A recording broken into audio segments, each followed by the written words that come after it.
So what's up, everybody? Big shout out to you for being supporters of my Patreon, and thank you for that. I appreciate it. Again, it's not an additional attempt at a money grab, and it's not that I think that I'm producing so much so well that it deserves even more of your financial support. It's more, one, I do intend, and I will hopefully have an announcement very soon to be using this to raise some funding for particular projects. But for this video, it's intended to encourage a particular level of interest and, pun intended, buy in to a discussion that I've always wanted to have and am hoping to eventually be able to have, but find it often difficult to have. So, uh, I thought I would bring it here and invite some principled, sort of elevated discussion and hopefully some feedback, because this is in many ways an appeal for some support and help beyond your financial contributions to Patreon. And specifically, what I mean by that is that, again, and I want to emphasize again, I have run into with someone very close to me, an unfortunately negative, even a little bit, and hostile, little bit of animosity in there around this issue of Jews. And obviously, given that my mother's a Jew, my father was a black man, and being in black political spaces as long as I have been, the issue of Jews and their relationship to black people comes up all the time. I do often think it is funny that my half brother and sister, my father's first children, shout out to both of them, including my late sister, were and are prominent members within the Nation of Islam. And I often think that, given all of those specifics, that this is a kind of a funny situation that I'm in. But it's not always funny. And in this most recent conversation, we started having a discussion, and it is often assumed in these discussions, particularly in Black political spaces, especially when people are aware that my mother is a Jew, uh, that I'm somehow going to be overtly biased in favor of Jews, and as it was actually said to me in this last discussion, incapable or unwilling to look honestly at the situation. I don't agree with that, but I'm open to it is obviously the case that if we have a blind spot, we don't know it. But over the years, in my entire adulthood, I have put in a good amount of effort in confronting what might be my biases and trying to look honestly at the issue. So again, when we're talking about the position Jews hold in the world and particularly have held in relationship to black people, I have I wouldn't consider myself, I don't know, an expert per se, but I have put in, I would like to think, a significant amount of effort and study into that history and that relationship. What I often find is that most people who have opinions on this have not. So on the one hand, and in particular, 'cause since I'm talking in this case, and I'm often in these situations in black political spaces, I'm talking about a black person that I'm speaking with. So on the one hand, I don't think black people owe Jews anything, including a particular hard targeted study of the history of Jews. I do think, however, that it is true that most black people, most Jews, most everyone have not put in requisite study into the history of Jews, or anything else for that matter, and often rely on religious beliefs, popular media, popular narratives, mythologies, uh, personal experience to reach their conclusions, which is not entirely ineffective, but is certainly not scientific and not the best way to reach an objective analysis, which is what I think we should all be endeavoring to in the end. So when this issue came up and we're having this conversation, and the person I'm talking to is the only thing as I want to reveal about this is that they're older than me, that they are black, and that they have an outsized knowledge of political economy, black history, and world affairs. Uh, which is why I admit I was a little bit disappointed, and I shared with them I was disappointed with how our conversation went because it started in like most of our conversations are politics, blackness, black world politics, African world politics. And at some point,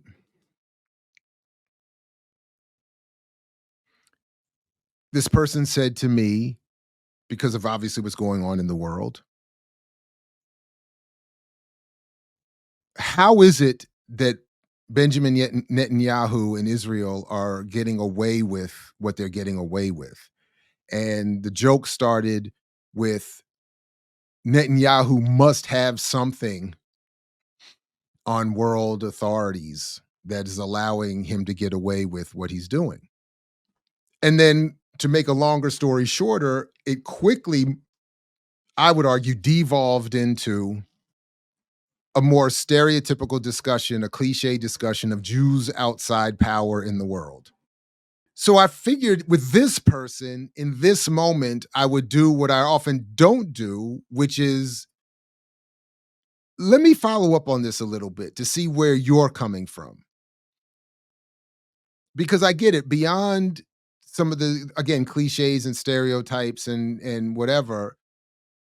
I wanted to find out why do you think Netanyahu and Israel are able to get away with what they're getting away with? How is it that you are concluding that Jews have arrived, more broadly speaking, as this person was suggesting and eventually straight out said, have arrived at a sort of very special particular uh, position in the world? Initially, it was flipped back on me. Well, Jared, what do you think it is? And I gave an oversimplified summary of what I think it is, which is an oversimplified summary here is I think European Jews, which is who we're talking about, are have I said there's a couple of things going on here. One is the religious mythology, which I don't believe in at all, and I don't think much of even what is said to have happened even happened at all. Certainly didn't happen the way the Bible says it happened. I'm even increasingly at the point where I'm not even so sure Jesus as a character existed at all, much less what is said about him is accurate. But I did say that because so many people believe in the popular narrative that the Jews killed Jesus, that this set in motion a global, if not full on hatred, distancing. I mentioned, which I always do when asked, what I think is the brilliant point made by Marimba Ani and Yurugu on this subject that the problem Europeans have had with Judaism is that Judaism is not itself useful enough as for empire as is what would evolve into Christianity, meaning that Jews with their very African original matrilineal line pass Judaism, the identity of Judaism through the mother. Well, that doesn't work for empire, where the white men are sent out into the world to conquer. If they can't spread the racial identities, the religious identities, the laws, then what is the point? So, as Ani argued, I like this argument.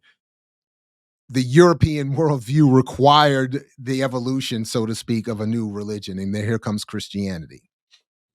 Whatever all that we can have, I would love to have these discussions, debates another time. But the point is, the narrative became the Jews killed Jesus. Jesus is the savior. Therefore, the Jews are a problem. The Jews also being matrilineal, the Jews also being nationalistic, the Jews also being separated out from WASPs, created the distance, the distinction that has always allowed for Europeans to aggress upon Jews or blame Jews or have Jews be the prop whenever it's convenient. Similarly, I said, when it comes to positions in Hollywood, banking, etc., that Jews have historically looked as a way of appeasing their hostile European neighbors, have looked to find ways of insinuating themselves in European society, not to integrate fully per se, always preserving the nationalism, the traditions, etc., but to mitigate the hostilities. So, in other words, and the very short version is that it's not that Jews created the money and the banking to take over and run in secrecy. It's that knowing that they would have to work in in collegiality with their more powerful Gentile neighbors, when it was made available to them through an being incapable of becoming monarchs and part of the ruling elite in that way. When in the ruling elite, in effect, said, well, as we move into mercantilism and capitalism, we want you, we'll let you, the lessers, handle our business and our money and all of that. That's how Jews end up in that sector of the economy. That's how Jews more later in this country, for instance, end up in medicine or law or the other stereotypical avenues, entertainment that Jews go into, because they weren't allowed to go anywhere else.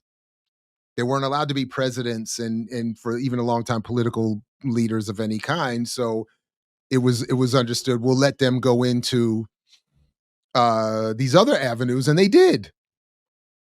Not because they're special or great or certainly concerned in some aggressive way with the liberation of other people, but just out of a recognition of where they were. So it's even longer than I meant for it to be. I give I I give that answer. I give my attempt at an explanation based on history, based on materiality, based on even the immateriality of understanding the psychology of responding to, uh, you know, the situations they found themselves in. And my interlocutor in this exchange was like, "Nah, you're just not willing to look at the fact that Jews have ended up in all of these areas, including, as this person said, in evolving all of the particular mechanisms within the capitalist economy to make the capitalist economy work." So, in other words, all of the things like derivatives and I don't know, whatever, all the other stuff that the stuff that crashes the economy, all the credit default swaps and all of that stuff. Jews, he said, this person said, created all of that.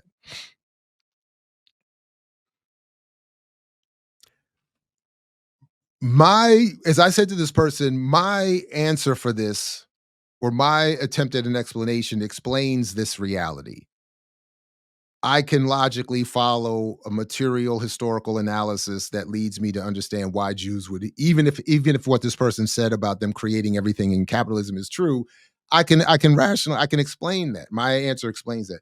So then I said, if I stipulate that everything you're saying is true, and I'm not denying that Jews have ended up in an outsized, proportionate to their population. Uh, um, uh, they have an outsized accumulation of wealth. They have an outsized accumulation of political influence. They have an outsized influence in certain areas of the economy and society. But I'm saying I can explain that based on a material history that is not making them some mystical special group in the way that I think others are doing. So I was asking this person, I said, "So how do you explain it? Why are they there then?" And the reaction was, and this is where we got stuck in a circle. He kept saying, they made a conscious choice to put themselves in certain positions to have certain power. And my question, and then I kept saying, okay, but what makes them so special in reaching a level of political clarity and then implementing that level of clarity, that if they're not doing it, as I'm arguing, as part of of sort of a way of mitigating their hostile relationship with Gentiles and doing this in service of a broader imperial project, what is the specialness? And then his answer kept being, they made a conscious choice. That's verbatim his answer. They made a conscious choice. And what I kept getting stuck on and admittedly frustrated by is a lot of groups attempt to develop a conscious political trajectory and then to implement it. Why are Jews able to in this way that no other group is? And if my answer is not satisfactory, that it is in part as part of a broader imperial project that is looking to satisfy other sectors of power, most namely the WASPs, who seem to have all the land and the national political power and control over all these militaries, but we're often expected to believe are beholden to this cabal of Jews that have all the money. But they only have the money almost in service to this broader empire. In other words, it's like saying when you deposit money in the bank, that the bank is somehow, well, actually, maybe this is a bad example because the bank is actually benefiting more from it than any of us are. But in terms of your account, the bank is working for you. I can see the flaw in my attempt at an analogy there, but anyway. And we just got stuck in this circle though. They made a conscious choice. Well, what makes their conscious choice both possible and then implementable? What is this specialness? And again, this person has every right to deny my claim here, though I don't know that we could prove it in this discussion. But if we don't descend into mysticism and Illuminati levels of conspiracy, what is the answer? And it's something I'm very much interested in. So I'm bringing this to this small Patreon community to ask, what am I missing in the literature that would challenge my, again, overly simplified explanation as to how a certain segment of European descended Jews have ended up in certain sectors of this country's and other countries' economy and society. And if it's not because of a way of insinuating themselves into broader imperial processes, then what is it then? And what is and to this specific question, what is this specialness of Jews? Now, my suspicion was, and as I said to this person, is you're accusing me of not being willing to look at the issue because of my heritage.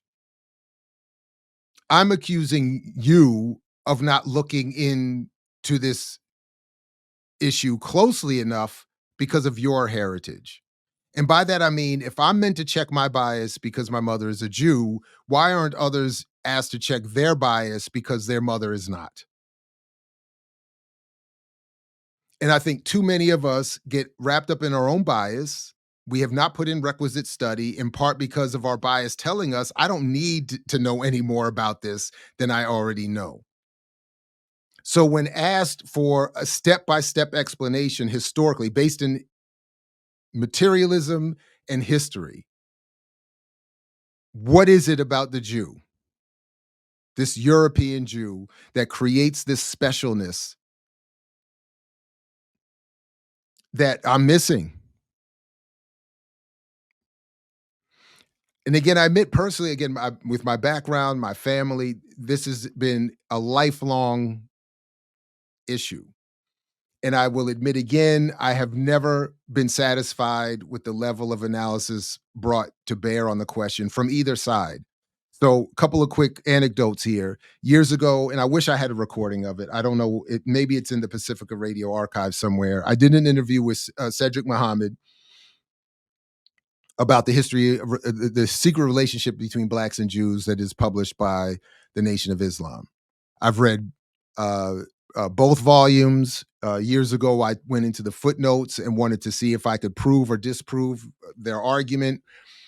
And long story short, my only real criticism of it was it's not that the Jews that they depict in this book are depicted inaccurately for having participated in one form or another in the enslavement of Africans. It's that they're the only Jews that are discussed, and the book doesn't. It's not a history of Jews. It's a history of the Jews who engaged in the enslavement of Africans. Is basically what it is. So it's not for me enough of it doesn't offer enough of a scholarly or materially based answer, historically and materially based answer as to how these Jews or why these Jews would have ended up there. My approach, I think, answers it. It's not an excuse, but it explains it. If we actually want to understand, I think my approach explains it. So I'm not denying. Okay. I'm just I just don't agree with everybody's explanation. Another anecdote is when I spoke with years ago, I wanted to do an interview with on this issue, and I wanted to see if I could raise the level of engagement.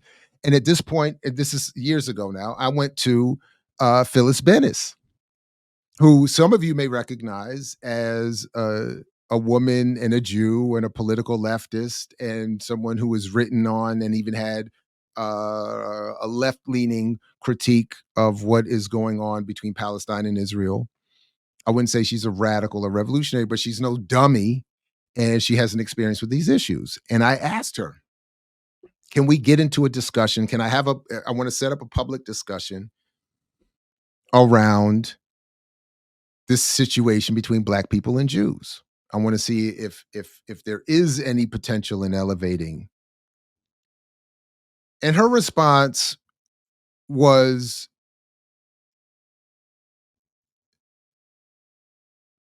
to blame Farrakhan and to say to want to point to the so-called quote anti-Semitism of the black community, which was again a very disappointing response, which is why this never happened. And this was, I think, our last conversation. I don't think we ever spoke again after this. Not that I knew her, but it's not like we were in the same circles, but or that we would have had occasion to speak. Although I mean, probably would have if we had not. But I just found that answer so disappointing. That here you are, I thought at the time at least, supposed to be, a left-leaning, politically engaged Jew who's in black spaces enough, at least in terms of being around WPFW and DC and Institute for Policy Studies that I thought, and it just wasn't. So again, because I think European Jews have their own set of biases that prevent an honest engagement on these issues. But I'm not in those spaces. I'm not in Jewish political spaces. I'm in black political spaces. So my concern is, for the most part, is not again that black people develop some affinity or appreciation for Jews. I'm not looking to work against that, but that's not my goal. My goal is when black people are engaged with each other, trying to develop an analysis as to what's going on in the world, and in particular, what's in this issue with Jews, and is that their conversation, that is the black conversation, is based on honest, historically based analysis that checks even their own biases. And I often and I don't find that that happens enough. Either people don't want to talk about it, people descend into the cliches that are even based in some reality, but are ultimately just cliches as it relates to Jews and their relationship to Black people, or others, as was the unfortunate case with this conversation, seem kind of trapped, or maybe they don't want to talk to me out of fear of offending me. But if the conclusion is based on some sort of effort at study and in an effort to understand, you can't offend me. So I would just prefer that we have an honest conversation about it. So anyway, I don't, you know, I'm look. I'm going to stop there. I don't really have. I just wanted to throw that out there, see what kind of conversation is generated here. In part because I'm almost at this point desperate to find the conversation, uh, but also in part wanting to just again thank you all for your support of my Patreon, and encourage you to invite others to join you, even if for no other reason is to join this conversation. So please do put a comment in here. You know, if there's some lack of clarity in my delivery, please let me know. If there are sources you'd like me to look at that relate to some how we might find some answers to this, definitely want to see that. And or any of the helpful thoughts that you might have. I'm very much looking forward to that. This is again strictly for the patrons here, so this is not going to end up going public, at least not in this form, in this discussion, because I really just wanted to be here and hopefully to have some elevated and more honest discussions than we might even have in a more public setting at this point. So I look forward to seeing your response. Again, big thanks to you for supporting the Patreon here, and peace. Only if you're willing to fight for it, as Fred Hampton used to say. And I'll see you next time right here on Patreon. Thanks again, everybody.